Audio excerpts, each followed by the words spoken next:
tardes, profesor y compañeros. En el día de hoy, el grupo a cargo de Patricia Hernández, Joelis Gómez y Janet Aguirre estaremos hablándoles sobre la mitocondria. Siguiente diapositiva.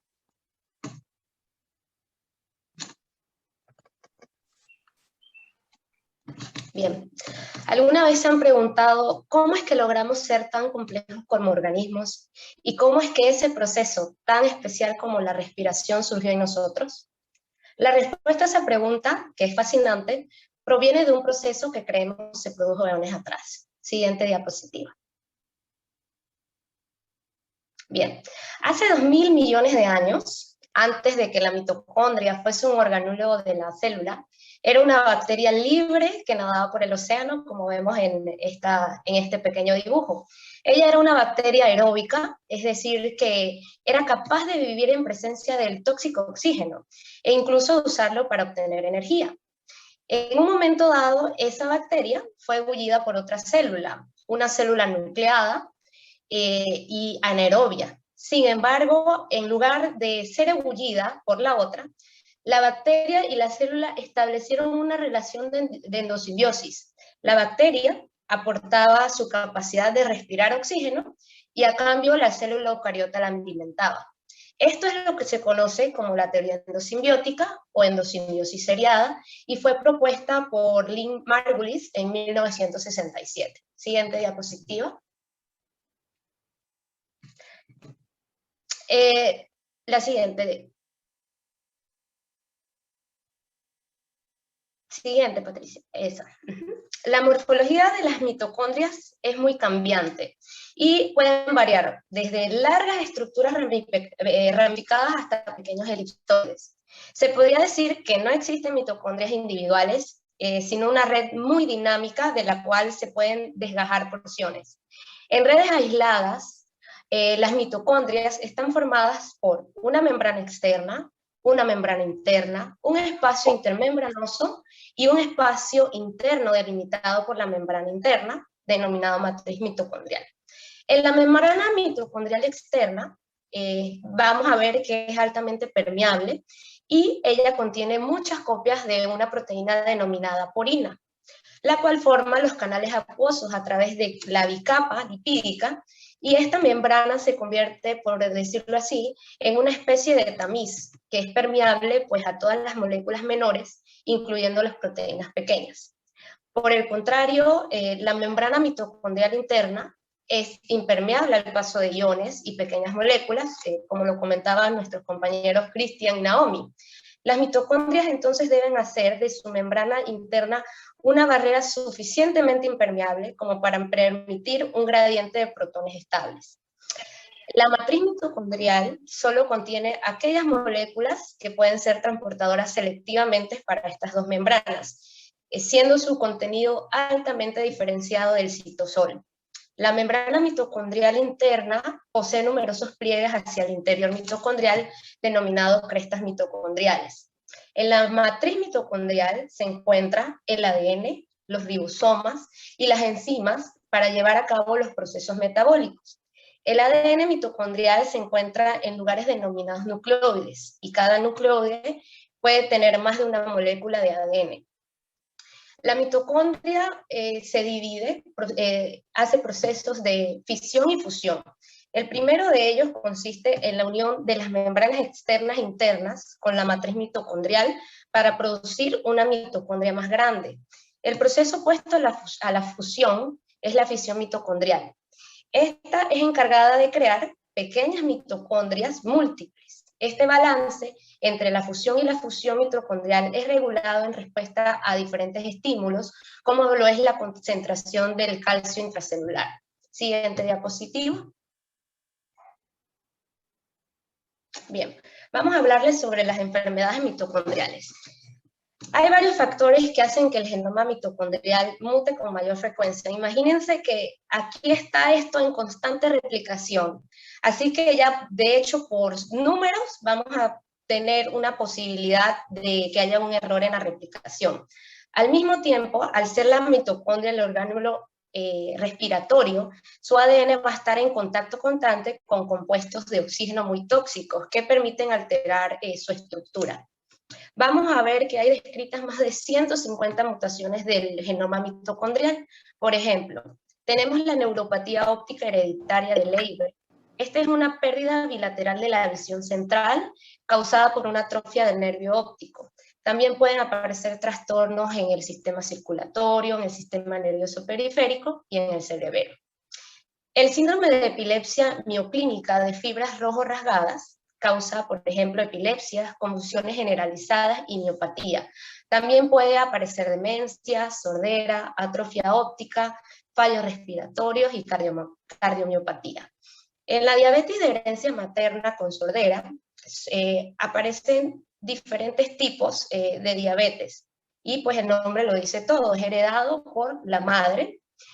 Y se preguntarán, ¿pero por qué suceden este tipo de enfermedades? Bueno, estas enfermedades tienen que ver con los tejidos, que los tejidos afectados principalmente son los músculos, el cerebro, el corazón y el hígado, ya que estos tejidos utilizan más energía y por lo tanto va a haber más concentración de mitocondrias para realizar todas estas funciones. Siguiente diapositiva, mi compañera Joelis le va a estar hablando sobre la respiración aerobia.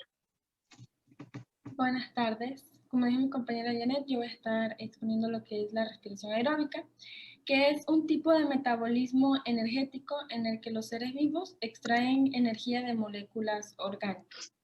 Tres características que se pueden ver en lo que es la respiración aeróbica es que ella es una fuente, es la principal fuente de energía en los organismos y ella necesita del oxígeno para poder producirse. Además de que ocurre en la mitocondria. Como ya había mencionado, que esta extrae energía de moléculas orgánicas, un ejemplo es la glucosa, que de ahí obtenemos alimentos y ella reacciona junto con el oxígeno que respiramos y cuando se oxida produce H2O más CO2 y entonces se dan las 38 moléculas de ATP que son moléculas de energía.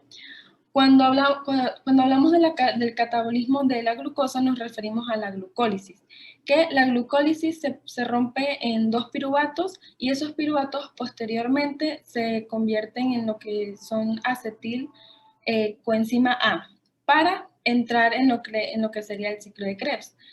La respiración aeróbica consta de tres procesos o tres etapas. Está la glucólisis, como ya le mencioné, está entonces la transformación de la formación del acetil-CoA, que esta también se llama descarboxilación oxidativa del piruvato. El ácido piruvato entra en lo que sería la matriz mitocondrial, donde es provocado por el complejo enzimático piruvato deshidrogenasa, el cual realiza descarboxilación oxidativa del piruvato. ¿Por qué una descarboxilación?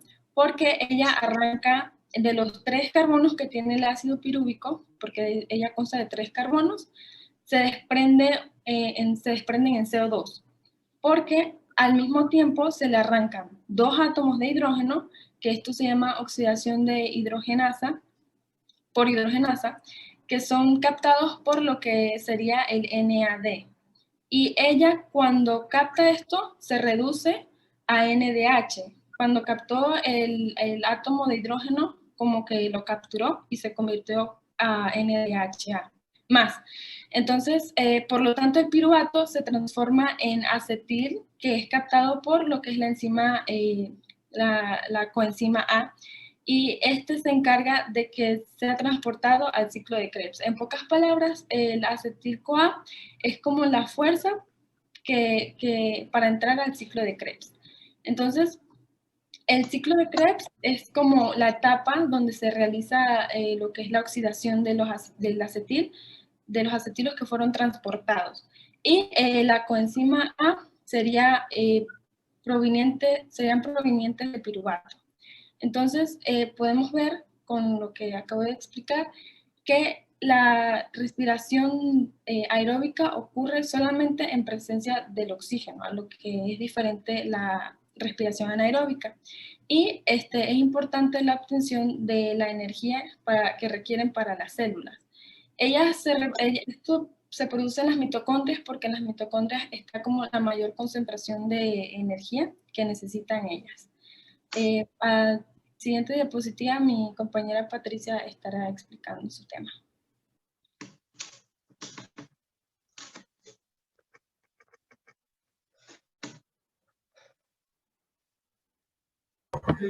Ahora, bueno, yo les estaré hablando sobre el ADN mitocondrial. El ADN las mitocondrias son los órganos que generan energía para la célula. El ADN mitocondrial es el material genético de las mitocondrias.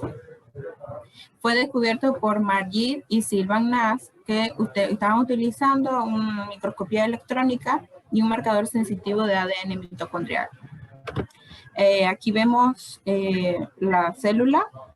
Aquí están las mitocondrias y dentro de las mitocondrias, en estos pequeños círculos, es que se ve el ADN mitocondrial, como el que estamos viendo aquí. El ADN mitocondrial humano es una molécula circular que tiene 16.569 pares de base y contiene información de 37 genes, los cuales se codifican en dos subunidades que son las 12S y la 16S de la ARN ribosomal de la matriz mitocondrial. También los genes de los 22 ARN de transferencia que son requeridos para la síntesis de proteínas mitocondriales en la matriz mitocondrial. Y también genes que codifican 13 polipéptidos que forman parte de los complejos multienzimáticos del sistema de la fosforilación oxidativa. El genoma mitocondrial se codifica en 7 unidades del complejo 1, una subunidad del complejo 3, 3 subunidades del complejo 4 y 2 subunidades de la ATPasa que pertenece al complejo 5, como el que estamos viendo en la representación del ADN. Entonces, estas 13 proteínas codificadas en el genoma mitocondrial son subunidades estructurales de los compuestos del sistema de fosforilación oxidativa. 7 unidades de las 46 que forman el complejo 1, una de las 11 del complejo 3 y 3 de las 13 del complejo 4 y 2 de las 16 proteínas que forman el complejo 5, que es la que se ve la ATP sintasa. El resto de esas unidades polipépticas forman estos complejos en todas las unidades del complejo 2, que está representado con los colores que estamos viendo en la leyenda. Y todas las proteínas reguladoras del metabolismo del ADN mitocondrial están codificadas por el genoma nuclear. Todas ellas se traducen en el citoplasma y son portadas en el citoplasma. También en la mitocondria, mediante las translocaciones que están utilizadas en las membranas mitocondriales. Este ADN mitocondrial es un pequeño trozo que se transmite a lo largo de los cromosomas que se encuentran en la mayoría de los genes de las células, pero se pasan por el óvulo de la madre en la fertilización. Como lo vemos en la imagen de aquí, que este ADN solamente se obtiene de la madre. ¿Por qué? Digamos que aquí está el óvulo y este es el espermatozoide. Esta es la cola del espermatozoide. En la cola del espermatozoide es que se encuentran las mitocondrias masculinas. Pero cuando el espermatozoide va a penetrar al óvulo, solamente entra la cabeza y todo lo demás, el resto, la cola se deshace. Por eso es que no entra ADN mitocondrial al óvulo y solamente lo heredamos de la madre. Además que si en algún caso llega a entrar, el óvulo lo deshace. Por eso es que no entra ADN mitocondrial al óvulo. Además, hablando sobre la tasa de mutación del ADN mitocondrial, Como se codifican 13 proteínas que están involucradas en la producción de energía celular y procesos de fosforilación oxidativa, el entorno que rodea a la mitocondria y a su ADN está expuesto al daño oxidativo que producen los radicales libres que se generan en el metabolismo. Y además de esto, se le añade que el material genético de las mitocondrias no está protegido por histonas, como la del ADN nuclear, y que estos mecanismos de reparación de daños del ADN son poco eficientes en la mitocondria, al contrario de como lo veíamos en el ADN nuclear. Entonces, por eso es que la tasa de mutación aumenta hasta ser un 10 veces mayor que el del genoma nuclear. Como un efecto umbral para referencia a la existencia de un nivel mínimo de mutación para que exista una expresión fenotípica o bioquímica de un defecto mitocondrial. El fenotipo de una célula heteroplasmia significa que como en la célula hay varias mitocondrias, puede ser que unas estén mutadas y otras estén normales. Este porcentaje depende del ADN mutado, o sea, de la heteroplasmia.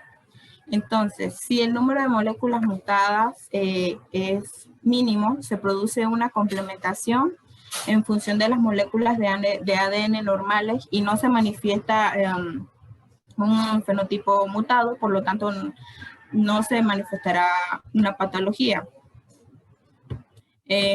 Como usos del ADN mitocondrial tenemos que entre sus principales aplicaciones es en el del ADN mitocondrial, en el estudio de antepasados maternos, que son de gran utilidad para la antropología, también para la realización de estudios evolutivos y de medicina forense, para identificar restos óseos que se comparan con familiares de la víctima por parte materna.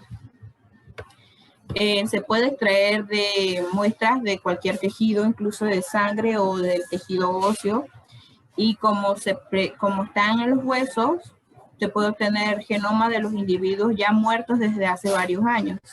Y el análisis de secuencia genómica se usa para estudiar las relaciones filogenéticas, no solo en humanos, sino también en otros organismos o animales. Por ese motivo es que se puede determinar una variabilidad en poblaciones naturales para ver si hay o no endogamia. También para recolectar información útil que sirva para la conservación de animales en peligro de extinción. Además, el ADN mitocondrial posee afinidad de ventajas para estudiar relaciones evolutivas, debido a que tiene un tamaño menor al del ADN nuclear y se puede extraer en grandes cantidades, porque cada célula tiene varias mitocondrias. Este ADN evoluciona más rápido y no se recombina, y pasa intacto de generaciones en generación, salvo si hay alguna mutación, y facilita la identificación de las relaciones en organismos parecidos. Muchas gracias.